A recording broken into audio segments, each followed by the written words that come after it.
Something that I'm learning in this season is to be more loyal to God than my emotions.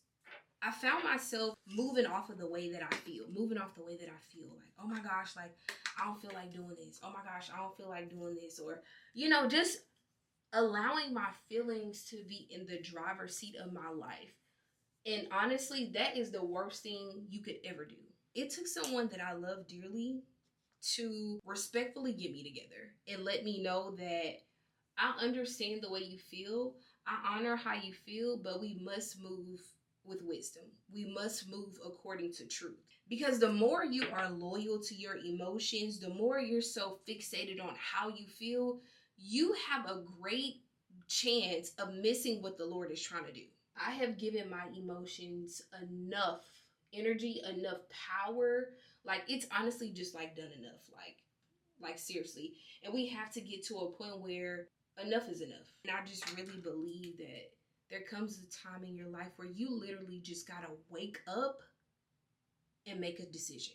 Do I want to stay here? Do I want to stay here and allow my emotions to continue to control me? You want to be able to evolve, right?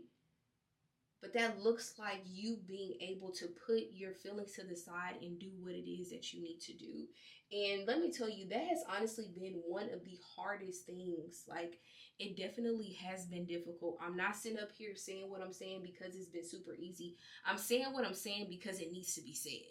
Too many of us are crippled by our emotions. We're crippled by what we feel. If we don't feel good about a thing, we're not doing it. If a thing isn't convenient, if it's not comfortable, we're not going to do it. Well, you're never going to grow. You're never going to grow. You're going to stay the same. You're going to be a 60-year-old child. Let's just keep it a bean. You're going to be a 60-year-old child. And who wants to be a 60-year-old child? Not me. So what am I doing? In my young age, I am doing the hard thing. Yes, I make mistakes. Yes, I like fall, and yes, I fall and I mess up and stuff like that. But I'm really learning to give my grace while becoming someone I've never been before. I'm really learning to give myself grace because it's not going to make the situation easier if I'm self-sabotaging, if I'm getting on myself every time I fall. Like, no, you fall and you get back up. You keep trying. I really believe that God honors our heart posture. He honors our ability to try again. The Bible declares that the righteous fall 6 times or 7 times and they get back up one of them. And they get back up. You got to get back up. We have to grow to be able to we have to get to a place where we're able to recover quickly. Recover quickly. I understand it hurt your feelings. I understand you're going through it. I understand that broke your heart. Okay, cool. We're going to get back up and we're going to try again. We're going to keep on pushing. Everything is going to be okay. Why? Because my identity is rooted in truth. Why? Because I'm looking to the hills from whence cometh my help. Why? Because God has good plans for my pain. God has good plans for my discomfort. God has good plans for my suffering.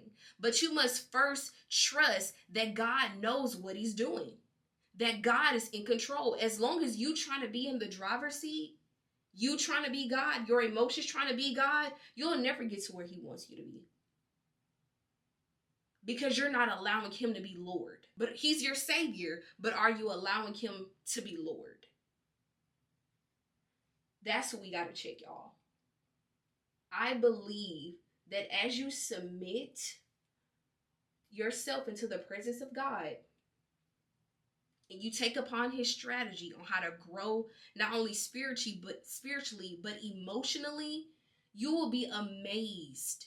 You will be amazed. And I see it happening in my own life. Like I said, I'm not perfect. I still make mistakes. I still have moments of falling short, but I make sure I get right back up. I'm giving myself grace. Hey, let's choose better next time. Let's choose better next time. How you talk to yourself matters. All in all, we have to get to a place from where we're feeling to taking action. Some of us, we just sit around and complain about what's not right in our lives and what we don't feel is right and just all this stuff when the Lord has given you the tools to make your situation better. You're like, God, I want a house, I want a house, I want a house. Catch this in the spirit. God gives you the tools. He gives you the wood, the pliers, the all this stuff. He gives it to you, and you're steadily like, God, I want a house, I want a house. It's up to you to take the steps. It's up to you to make a decision on, okay, like, me allowing my emotions to run me, it's not getting me nowhere. It's just leaving me busted, disgusted, depressed, miserable, victim, feeling like a big old victim. Like, just like me allowing my emotions to drive me, it's not getting me nowhere. So what am I going to do? I'm going to acknowledge how I feel. I'm going to submit myself to the Spirit of God, to the presence of God, because I know that wherever the Spirit of the Lord is, there is freedom. I am free from complaining. I am free from being the victim. I am free from analysis paralysis. I am free from doing a whole lot of talking and doing a whole lot of nothing. Like, I'm free from that. God, I receive your strategy.